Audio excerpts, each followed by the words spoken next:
LTU Sports Report is brought to you by the City of Southfield, the center of it all, and Hungry Howie's, famous for flavor.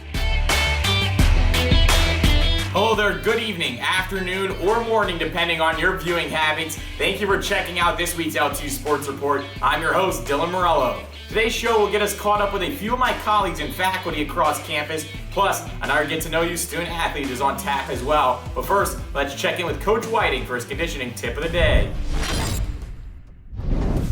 Came across a good quote today. So the first thing I want you to do is listen. Second thing I want you to do is think.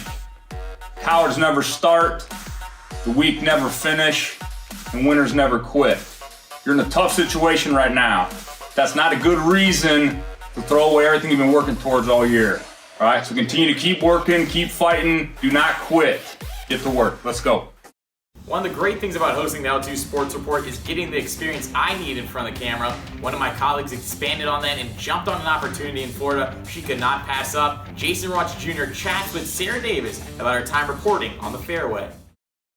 Hi everybody, I'm Jason Ross Jr. alongside my good friend Sarah Davis, the newest host and producer of the Junior Golf Network, an intern for Yellow Flag Productions, and a current LTU student. Sarah, you got the perfect combination going right now. Florida and golf. Couldn't think of a better combo for you, having known you for a couple of years now. What have you enjoyed about the opportunity so far? The opportunity so far has definitely been a big learning experience because I not only came down to Florida to be a host of a network, I basically am running an entire network. I'm a camera person, I'm a script writer, I go and shoot everything, I bring it all back together. I am running an entire network, but it's been really exciting and we have a lot of really cool content coming up. Sarah, you mentioned all your different skills there. You're incredibly versatile. You're still an LTU student, and at LTU, they really try to focus on creating a whole media personality, being able to do different things. How did LTU prepare you for the opportunity now with the Junior Golf Network?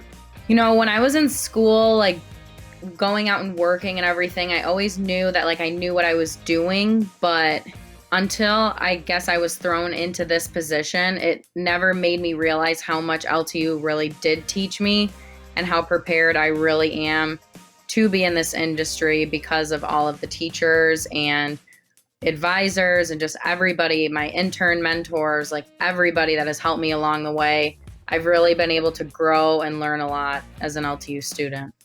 And at LTU, you also play golf. So that's obviously one of your favorite sports, working in it now. You have aspirations to really go far with the sport, and I know you will. Where did that passion begin for the sport of golf? My sophomore year, I actually switched over from volleyball to golf, and basically my first round, I knew that I didn't want to be bad. So I started to get better, and then once I started to get better, I knew that I really could take it to the next level and continue on with it. And then I got a job at a country club, and I just started to realize how golf is something that was placed in my life for a reason. And Sarah, if anyone wants to find the Junior Golf Network content, where can they do that, and what will the show look like? So it's going to be on all of our social media pages at Junior Golf Network. We have YouTube, Facebook, Instagram, and Twitter. And as of now, this is going to be the first show, so it's kind of going to be setting the tone for what we're going to do moving forward. And the big thing that we've been hyping up is the weekly reveal of which tournament we're going to be traveling to the next week. So you'll definitely see that. And there's going to be a lot of interaction with kids on the course. There's maybe some possible golf tips from some golfers, junior golfers, interviews, post-round coverage, and just a lot of different segments, different competitions that we're going to be holding within the tournaments. Sarah, big things ahead. Pleasure to be your friend. Always a privilege. And looking forward to watching you on the Golf Channel, NBC, CBS, whatever it may be. I know you can do it. So thanks again, Sarah, for joining me today. And good luck moving forward. Yeah, thank you.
Next up on LTU Sports Report, Jason Ross Jr. had a conversation with Andy Richards. For those who don't know, Andy is the head coach of the Blue Devils women's soccer team, and just like him, we are all ready for some action. To the Coach's Corner we go. Hi, everybody. I'm Jason Ross Jr. alongside LTU women's soccer head coach Andy Richards. Andy, in 2019, you saw your team take a 4-win jump from 2018. What do you credit the success of 2019 to? The success, I think, is just part of putting the program, to be honest with you.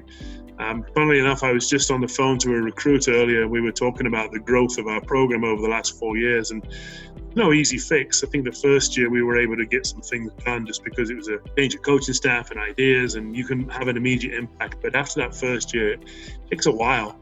You've got to recruit so hard. So I think last year we just saw a lot of that come to fruition, just a lot more talent across the team, and we were a lot deeper, a little bit more experienced, more confident, especially going postseason, and not only wanting to make the next step, but also having the ability to then take the next step. I think there was a lot of things that just came together. We had some leadership last year. We had in Ali, we had a very good senior who led us on the field as a great player. So a lot of things kind of came together for us, but we don't see that as a one-off. We just see that as a building of the program and where we're trying to get to. You mentioned the postseason there. There were plenty of memorable moments. The win over Spring Arbor, first ever top 10 win in program history. The double overtime win over Cornerstone in the first round of the playoffs to reach the semifinals. Did you have a favorite moment from last year? There's so many. I mean, I think you've picked out two really good ones. Obviously, beating Spring Arbor was just immense. We have a lot of photos from that night, and those are photos that we share with recruits. When I'm telling them about our facility, I'll flip a picture of the scoreboard and say, hey, we have this really cool scoreboard, but of course it's got LTU 3, Spring Arbor 2 on it, and then I talk about that. So that was a great moment, such a benchmark for our program. I mean, you would have believed anything like that could have happened a couple of years ago. But obviously the Cornerstone, I think, is perhaps eclipses it because it's the WAC, and that's where we're really trying to make bigger strides. We managed to get to the semi-final last year. We really want to get to a final this year, and we really want to get to the national tournament. So wins in conference are huge. We'd beaten us a couple of weeks before on our home field, so it was a crazy night. It snowed that quarterfinal night. It was double overtime. It was everything. I mean, it was a great win to win. It must have been heartbreaking for them to lose it, but that probably just about makes it for last year. That was a great night. Boatloads of potential for next season, including the players that you have coming back. What makes you excited about next year? Culture of a program takes a long time to change. Again, I said it earlier, the first year you can make some significant impact, and then it takes a while. And the culture of our program is something that Doug and I have been addressing for a long time.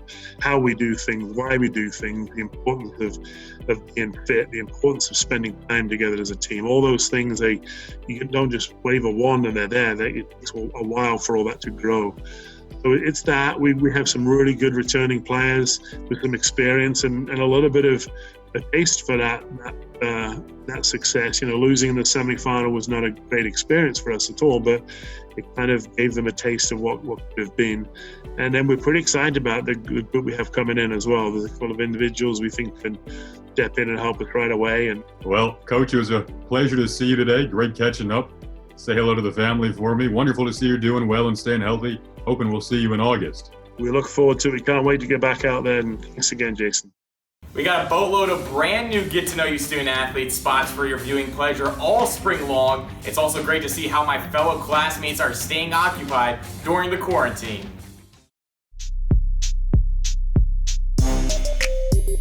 My name's Michelle Meister. I'm an architect major and I run on the women's cross country team. My favorite activity would probably be running because it gets me outside just in nature because we're all locked up inside.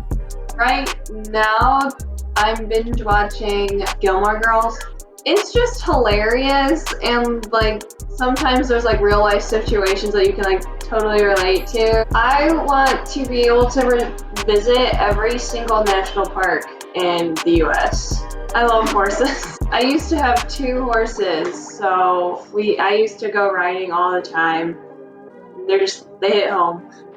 My favorite vacation spot would probably be, my family travels to Europe a lot, so recently we just went to Paris, so I'd have to say Paris. They're called the Bangles. They're like a really old band, probably because they were the first band that I ever had on my MP3 player when I was 10. Last week on State Champs Live, Jody Gaber, director of the Media Communications program at LTU, joined Lauren Plant to talk about the life behind and in front of the camera. Let's go check it out. I've been working at LTU for about 9 years now.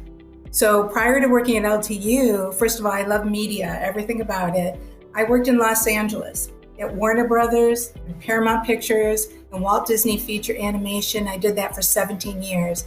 I've also worked in advertising agencies and digital animation companies. So what happened is that after many years of working in the film industry and advertising and media, the best part of my job was helping my mentors, my mentoring student interns.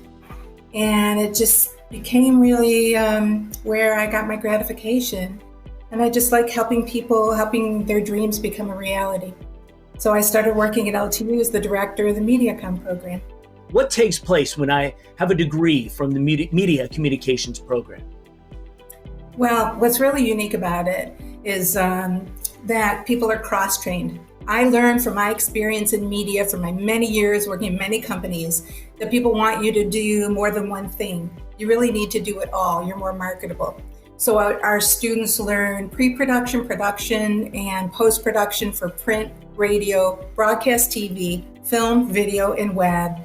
They use their numerous electives to pursue certificates or focused areas of study, also in digital animation, graphic design, technical and professional communication, audio production. And they have this unique experience to work at State Champs in paid internships. So they use their skills in classes such as writing for electronic and print media, intro to broadcast studio, advanced broadcast production, talent and performance, I think I said there for TV and radio, Adobe for media, that's Photoshop, Illustrator, and InDesign, the art of advertising. They're using all these skills, and then they come to State Champs and they get to be hosts. They get to be play-by-play announcers, color commentary, editors, producers. They get to just put all their skills to, hit the ground running. They get to use them, and it's like a lab.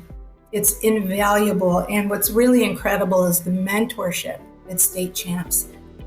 They're learning not only from their teachers, who are the best media professionals in the business. Cheryl Choden from Channel 7, Roop Raj taught for 8 years, he's from Fox 2, Randy Henry from WDIV.